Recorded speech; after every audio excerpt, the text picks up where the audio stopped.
Hey guys.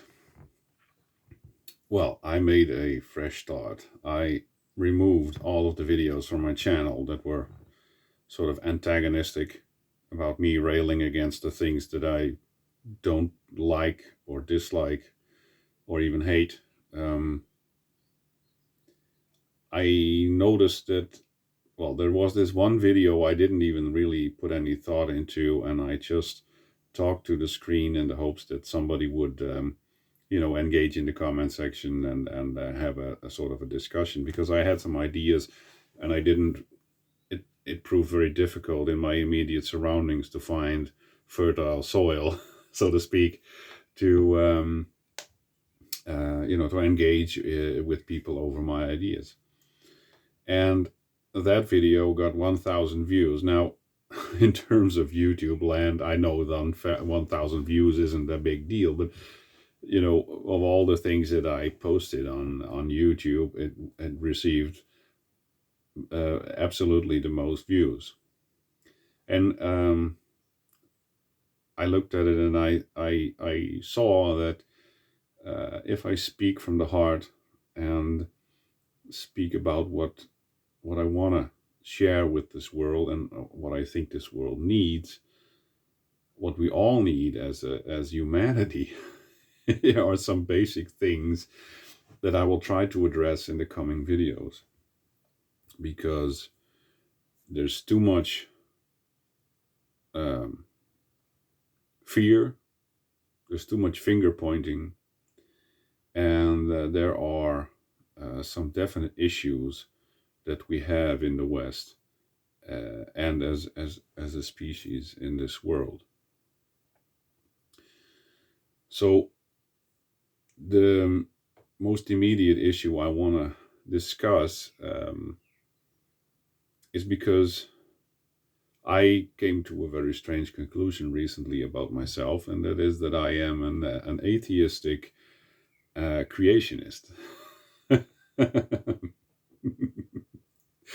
Yes, an atheistic creationist. So I am not religious. I'm not religious. However, I have come to the conclusion, um, after reading a lot about this, um, that there must be some sort of intelligence at work governing this reality, this arena that we call our world. Um, Not only um, did I come to this conclusion because of things I read. There are marvelous books coming out in terms of intelligent design, making the case for intelligent design. But also, I'm a hunter. I spend a lot of time in nature, and when you see the the absolute perfection of the designs in nature, when you look at an animal, when you butcher an animal that you have gathered a shot from the wild, and you take it apart and you look at the how it is constructed, all of its minutiae, all of its moving parts, the muscles, the tendons, and everything is designed so it's so perfect for its application.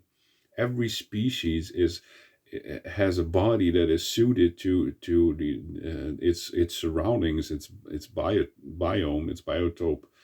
It's just amazing. And for instance, there's this flower. I don't know what it's called in English. So anyway, it's this yellow flower, and this is a type of flower, and all these flowers do it. They have this sort of lip on which a bumblebee will land, and only when the bumblebee lands on it, the lip goes far enough down so that the bumblebee can go in there.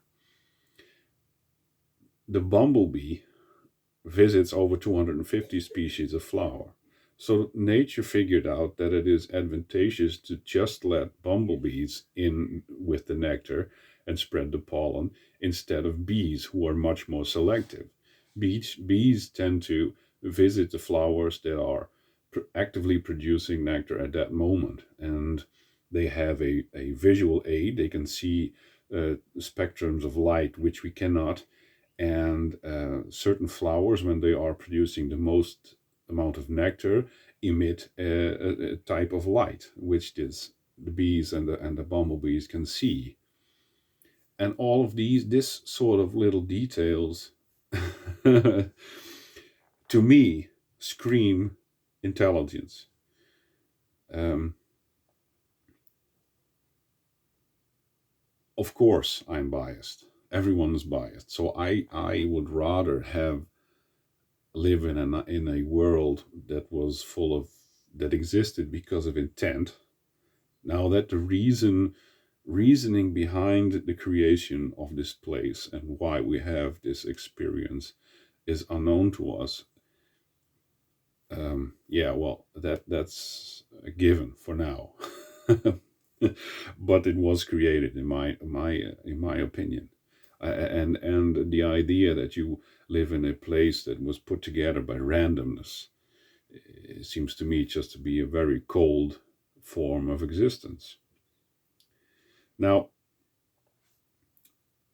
creationism versus, let's call it determinism. So everything happened because something happened previously.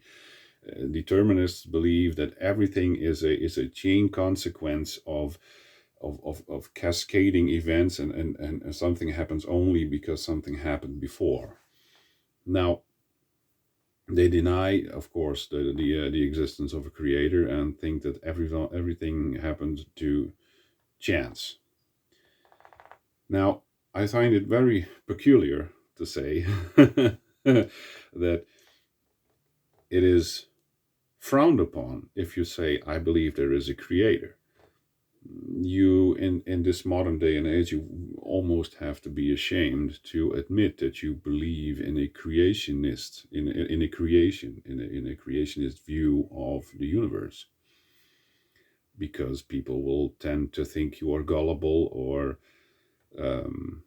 of limited mental capacity or of questionable, uh, intellectual capacity. So, but science has somehow convinced us that the notion that believing that there was a Big Bang, that there was at one point in the history of the universe, there was a single point in well, not in the universe, because the universe didn't exist, but somewhere in a non-specified medium, in a non-place, in a non-time, because these things didn't exist, there was a what they call a point of infinite density, a singularity. So infinitely dense.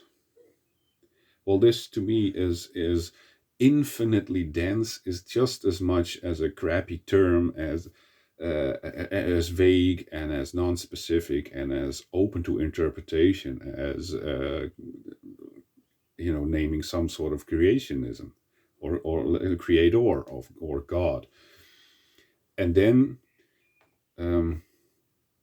to say that something came out of nothing is to me an even bigger leap of faith than believing that there is a creator. Now, fundamentally, these questions are, I think, pretty much the same. If you believe in God or a creator or whatever you want to call it, then of course the question arises: who created God? Now, God would not be omniscient, omnipresent, the all, as it is called in the Kabbalion, if somebody created him. So, if there is a creator, there is nothing above the creator. So, therefore, we can only conclude that it is eternal. It is impossible to conceive of a state of, well, if there's nothing, there's nothing, and nothing cannot give rise to a creator or to a universe, as is the case in the Big Bang Theory. Something cannot come from nothing. So,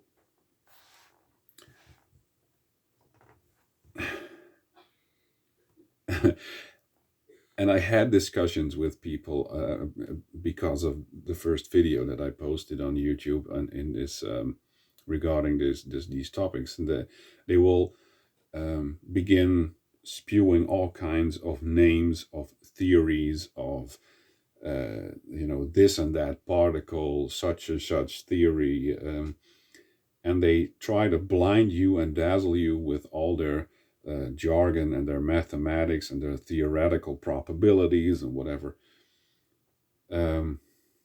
But however they manipulate the conversation with their distracting names and theories and labels and mathematical possibilities, they try to take the focus off the main point, that something cannot come from nothing. You can manipulate mathematical formulas however you want. It's impossible. You cannot smuggle this or that particle into this whole story. If there's nothing, there is nothing. Absolutely nothing. That's the whole word. No thing. There are no things. If there was nothing, absolutely nothing in existence, then nothing can come from it. Period. So either scientists have to admit they don't really know what happened, because if something cannot come from nothing, that means that the universe, in some way or other, is eternal also.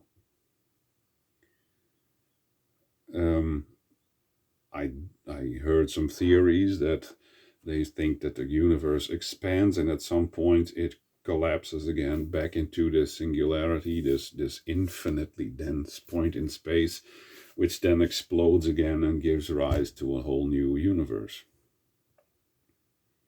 Could be, but then it's still eternal.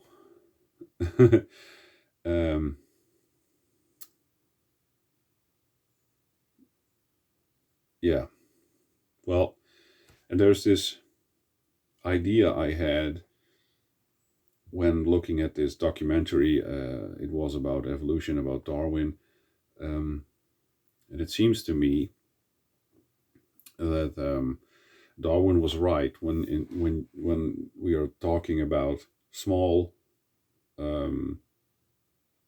mutations. So a weasel will have a more white coat if the winters get longer, for instance. These types of things. If the surroundings change, then insects will alter their camouflage. These sorts of things can be ascribed to evolution. But the whole idea that you had single-celled organisms and then they turned into amoebas and whatever and into sea creatures, and that the sea creatures mutated to become land creatures. Now, this is just a theory, and I'm not academically schooled.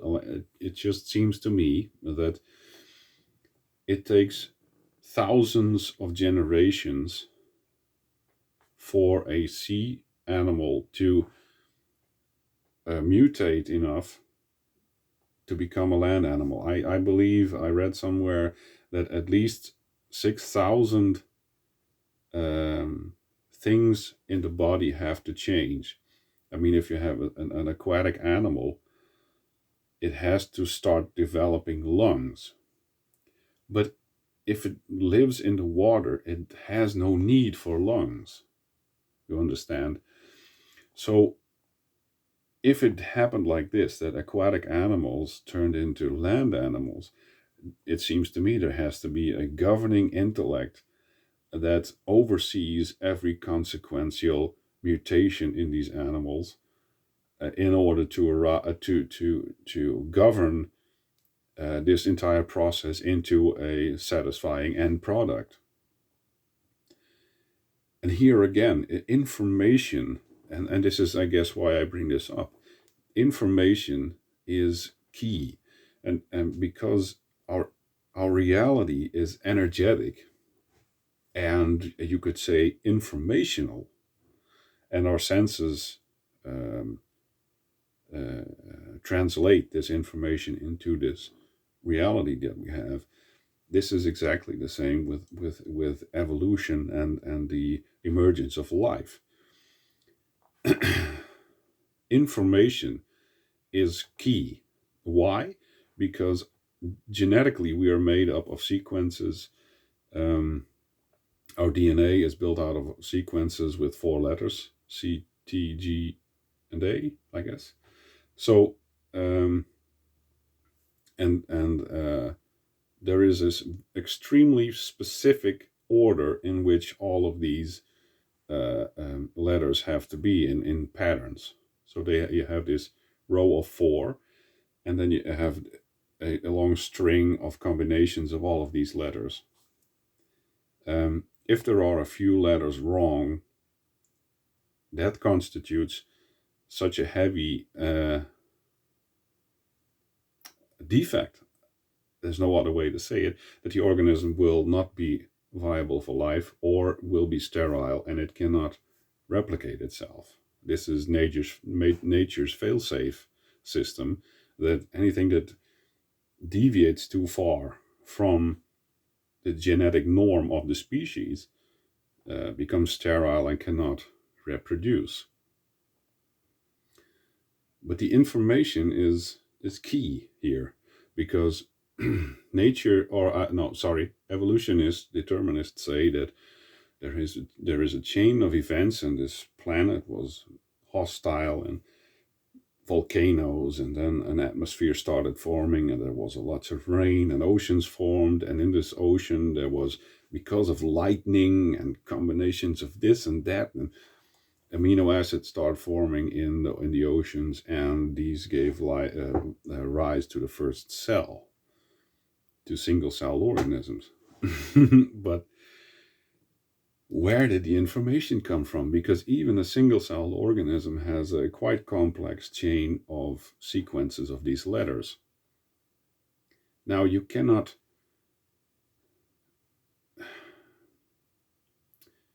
to try every possible combination in this sequence of letters would have taken billions of years. Now, we did have billions of years ago, of course, but it is overwhelmingly more unlikely that a single cell organism came out of random mutations to this string of the sequence of letters. So in here, information is critical because information governs everything in nature. Everything has a very specific genetic makeup and genetic code. And that to me is, well, as far as things can be conclusive, to me, that's conclusive evidence that something is governing this world. Where did the information come from? Our reality, if you really look at it, is programmed exactly like computers. Everything works with code. And if the code is corrupted, the organism is not suitable for life. It will have major defects, or it will be sterile, or it will die very early. So